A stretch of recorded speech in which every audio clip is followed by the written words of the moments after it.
So I make this really clear. Here's my view. My wife doesn't even agree with me. And we That's awesome. and we joke about it. I love that. I love it. We joke about it. Yeah, I love it. That's fine. And so you'll never, ever, ever get me to argue about this. Yeah. But to me, the scripture shows so clearly that the bride is not going through the wrath of God. Mm-hmm. So pre-trib rapture, pre-tribulation rapture. I firmly believe it. John Bevere made an egregious comment the other day on a podcast, and I want to talk about it. He said the bride of Christ would never enter the wrath of God. Now let's break that down real quick. The wrath of God. What does he mean? Well, he's referring to the Great Tribulation. And that's his first mistake. The wrath of God is a place called the lake of fire. Okay? Eternal separation from God, and no lover of Jesus will have part in that. Now let's go back to the early century. Let's go back to the first century of Christianity. All of the apostles, except for John, were tortured and martyred.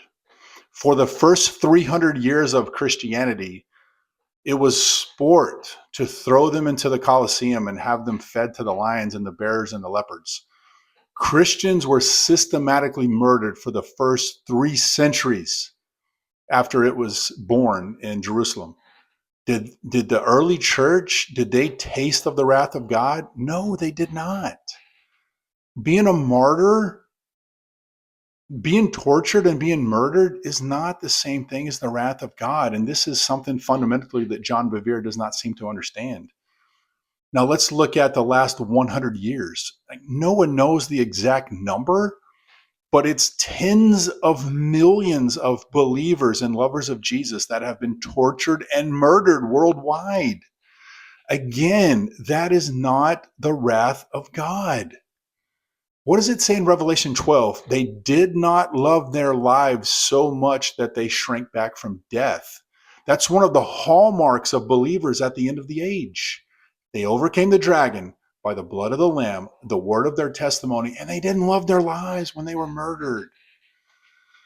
Let me close this with one last verse from John 17, and it's an obscure verse. I've never heard anyone connect this verse to this idea of the wrath of God and the pre-tribulation rapture, but let's do it anyways.